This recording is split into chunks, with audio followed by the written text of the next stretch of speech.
आप जानते हैं सीधा सर पर पानी डाल के नहाने से हार्ट अटैक और ब्रेन स्ट्रोक का खतरा बढ़ जाता है। क्या आप जानते हैं जिस मॉडर्न साइंस को आधार मान के विदेशी भारत की परंपराओं को अंधविश्वास बताते रहे हैं, वो मॉडर्न साइंस केवल 17वीं सेंचुरी में अस्तित्व में आया था। यानी कि मॉडर्न साइंस केवल 500 से 600 साल पुराना है और हमारा भारत का विज्ञान 5000 वर्षों से भी पुराना है। क्या आप जानते हैं इंडियन टेक्स्ट में 4 प्रकार के स्नान यानी नहाने का उल्लेख है। सबसे पहला है देव स्नान, दूसरा है मनुष्य स्नान, तीसरा है राक्षस स्नान और चौथा है प्रेत स्नान। तो आप कौन सा स्नान कर रहे हो? सत्य सनातन धर्म से जुड़ी कुछ ऐसे ही इंटरेस्टिंग फैक्ट्स को जानने के लिए हमारा चैनल तुरंत सब्सक्राइब कीजिए और वीडियो में लास्ट तक बने रहे ताकि मैं आपको बता सकूं कि अपनी राशि अनुसार आपको कौन सी ऐसी औषधि, हर्ब्स और इंग्रेडिएंट्स अपने नहाने के पानी की बाल्टी में डालनी है ताकि आप अपने डेली गुड लक को इनहैंस कर सकें। जय शनिदेव, जय श्री कृष्ण। मैं गुरु माँ रुक्मणी स्वागत कर रही हूँ आपका हमारे चैनल ग्रहों की बात में, जहां हम रिडिस्कवर कर रहे हैं हमारे एंशिएंट इंडियन विजडम को ताकि हम अपना लाइफ को और ज्यादा सैटिस्फाइंग, लकी और हैप्पी बना सकें। लास्ट में आज आपको बताऊंगी 9 ग्रह औषधि स्नान की विधि, यानी कि किस प्रकार से आप स्नान करें, नहाएं ताकि आपके सभी ग्रह दोष समाप्त हो जाएं। चलिए शुरू करते हैं।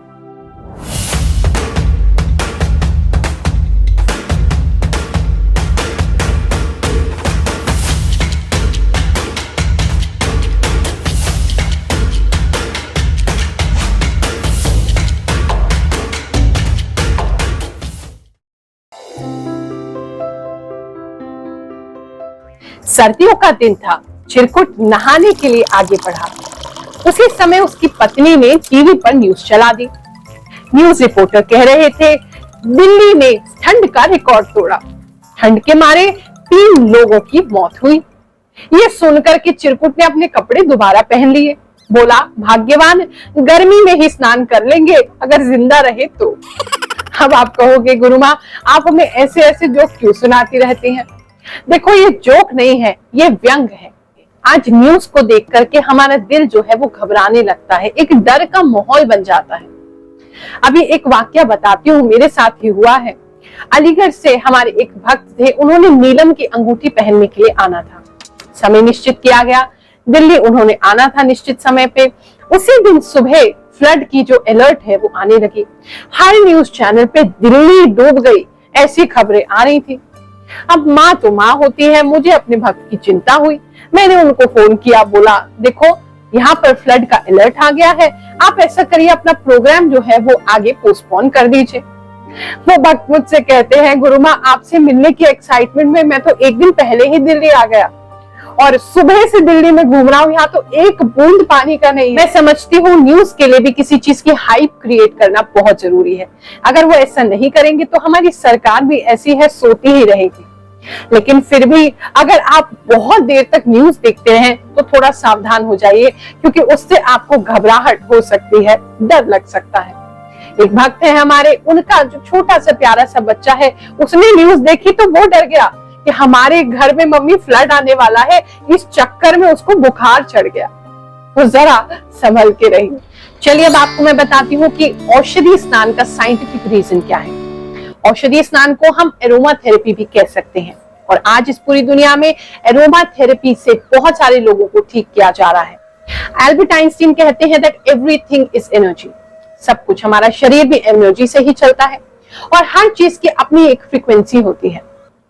कुछ रिसर्चर्स ने यूएस में एक टाइनियो टेक्नोलॉजी करके एक रिसर्च कंडक्ट किया, जिसमें उन्होंने देखा कि ये जो एसेंशियल ऑयल्स हैं इसका इम्पैक्ट हमारी बॉडी पर, हमारी बॉडी की फ्रीक्वेंसी पे क्या होता है।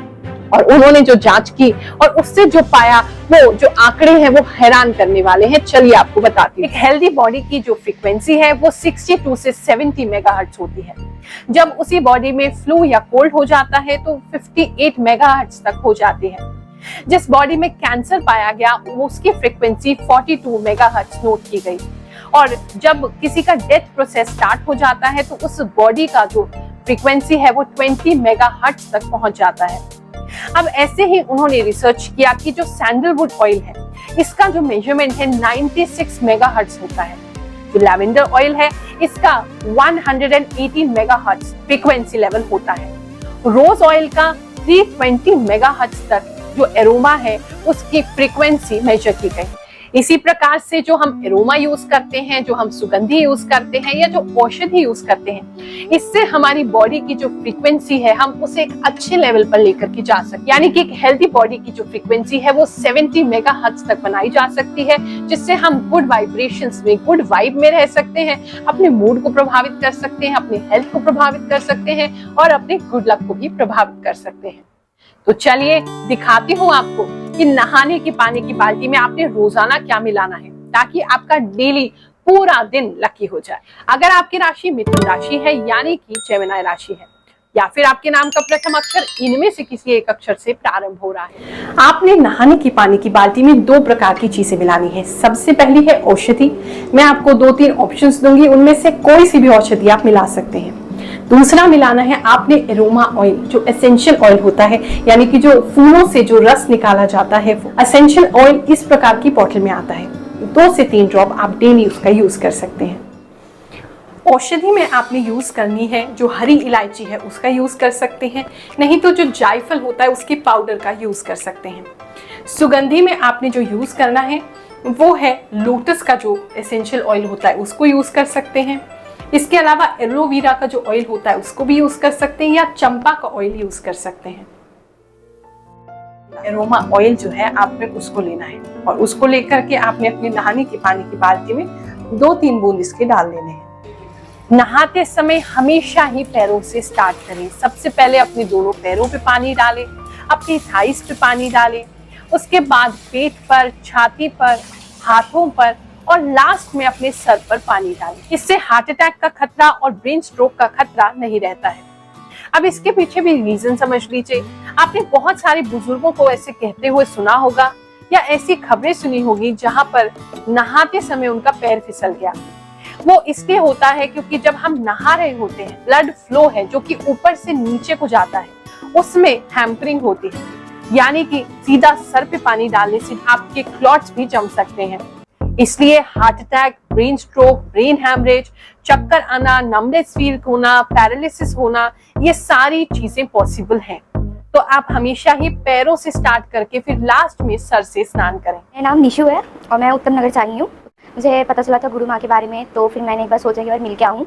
तो जब मैं आई और मिली तो जैसे कि मैं बहुत ज़्यादा डिप्रेशन, बहुत ज़्यादा परेशान रहती थी, कोई भी डिसीजन नहीं ले पाती थी, किसी भी चीज़ में आगे नहीं बढ़ पाती थी। तो गुरु माँ ने मुझे बताया कि जाप करना है राधे राधे का, और उन्होंने सूर्यदेव को जल चढ़ाने के लिए, पूजा करने के लिए सच्चे दिल से। तो मैंने काफ़ी दिन तक किया और मुझे बहुत बेनिफिट मिला। बाकी ये कहूँगी आप लोगों से भी कि यार आप लोगों की भी कोई प्रॉब्लम हो तो गुरु माँ से बेशक मिले आके, और बहुत अच्छा सजेशन बताती है। शनिदेव, जय गुरु माँ रुक्मणी जी। मेरा नाम सौरभ है, मैं मुंबई का रहने वाला हूं और मैं एक मीडिया कंपनी में सीनियर मैनेजर की पोजीशन पे फिलहाल काम कर रहा हूं।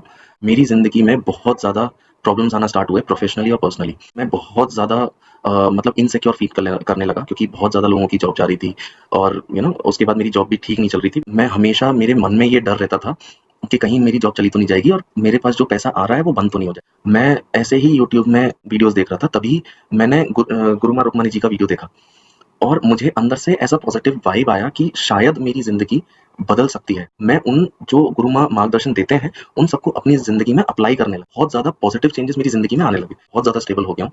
पर्सनल लाइफ में भी बहुत ज़्यादा चेंजेस आए। मेरी मम्मी की हेल्थ बहुत अच्छी रहने लगी है, मैं खुश रहता हूँ, बहुत ज़्यादा खुश रहता हूँ। मेरी ज़िंदगी में बहुत ज़्यादा चेंजेस आने लगे हैं और मैं आभारी हूँ श्री गुरु माँ रुक्मणी जी का कि उनके मार्गदर्शन की वजह से मैं ये बोल सकता हूँ कि मुझे एक नई ज़िंदगी मिली है। इतने ज़्यादा चेंजेस इतने कम टाइम में मैंने तो एक्सपीरियंस भी नहीं किया था और मैं अपना आभार प्रकट करना चाहूँगा गुरु माँ रुक्मणी जी को कि उन्होंने मेरी ज़िंदगी सच में बहुत ज़्यादा चेंज किया। नहाने का सही समय भी समझ लीजिए। हमारे शास्त्रों में 4 प्रकार के स्नान का यानी नहाने के समय का उल्लेख है। सबसे पहले होता है देव स्नान, यानी कि सुबह के समय, सनराइज के समय जब सूर्य उदय होता है उससे 1 घंटा पहले जो स्नान किया जाता है उसे हम देव स्नान कहते हैं। ऐसा स्नान करने से व्यक्ति की जो ऊर्जा है वो बढ़ती है, उसकी इम्यूनिटी पावर बढ़ती है, उसकी अलर्टनेस बढ़ती है और वो अपने पूरे दिन में एनर्जेटिक महसूस करता है।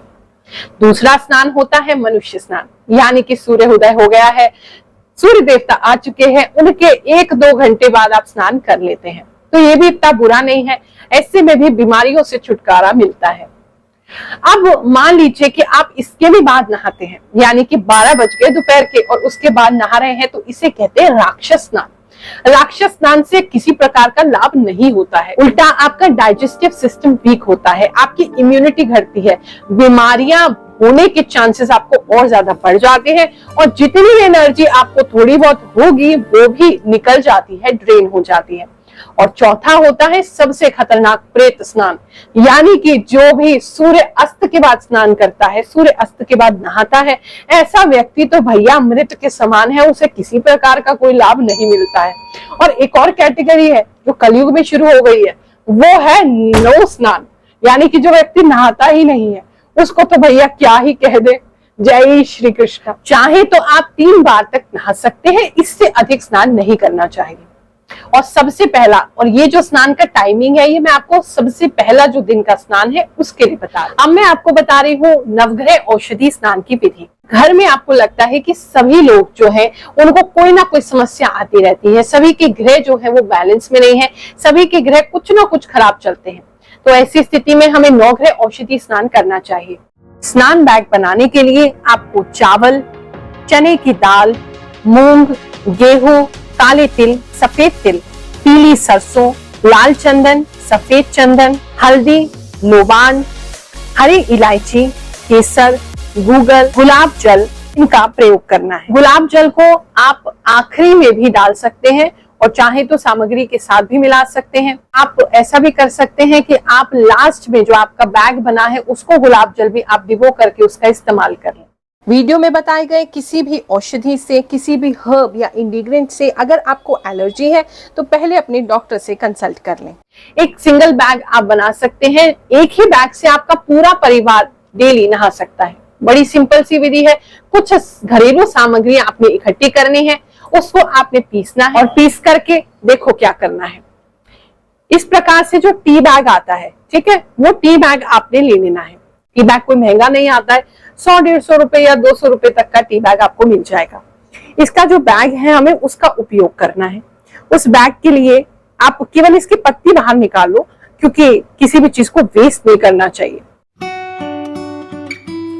इस प्रकार से आपने इस बैग को खोल लिया है ताकि हम इसके अंदर जो औषधि प्रिपेयर करेंगे वो डाल सकें। साथ में एक स्टेपलर रख लीजिए ताकि हम इसको बंद कर सकें। अगर आपको ये बैग नहीं मिलता है तो भी चिंता मत करिए, एक मलमल का जो चुन्नी होती है उसका एक कपड़ा ले लीजिए, उसकी भी पोटली बना करके उससे भी आप स्नान कर सकते हैं और नेक्स्ट डे फिर आप इसको चेंज कर दीजिए। इस प्रकार से सभी सामग्री जो मैंने आपको बताई है उन सभी को आप मिला लें। मिलाने के उपरांत एक छोटी चम्मच लेकर के आप उस टी बैग में या फिर कपड़े की मलमल की जो पोटली बनाए उसके अंदर इसको भर लें। से ये बैग तैयार है, ये मैंने इसमें औषधि भर ली है। अब मैं इसको बंद करने जा रही हूँ। इसको फोल्ड करें, फोल्ड कर लिया मैंने। अब इसमें एक स्टेपलर मार दें। हमारा औषधि बैग तैयार हो चुका है। इसको नहाने की पानी की बाल्टी के साइड में आप लगा सकते हैं और लगा करके इससे आराम से 5 से 7 जने स्नान कर सकते हैं। औषधि स्नान को आप कम से कम 43 दिन जरूर करें और चाहे तो डेली रूटीन में भी आप इसे फॉलो कर सकते हैं, यानी रोजाना इस औषधि स्नान का प्रयोग कर सकते हैं। आप सभी को आशीर्वाद देते हैं, ईश्वर आपकी सभी मनोकामनाएं पूर्ण करें, आपके जीवन में सुख शांति बनी रहे, ऐसी कामना करते हुए आपको आशीर्वाद देते हुए आज के वीडियो को यहाँ समाप्त कर रहे हैं। फिर से मुलाकात करेंगे आपसे अगले वीडियो में। जय शनिदेव, जय श्री कृष्णा।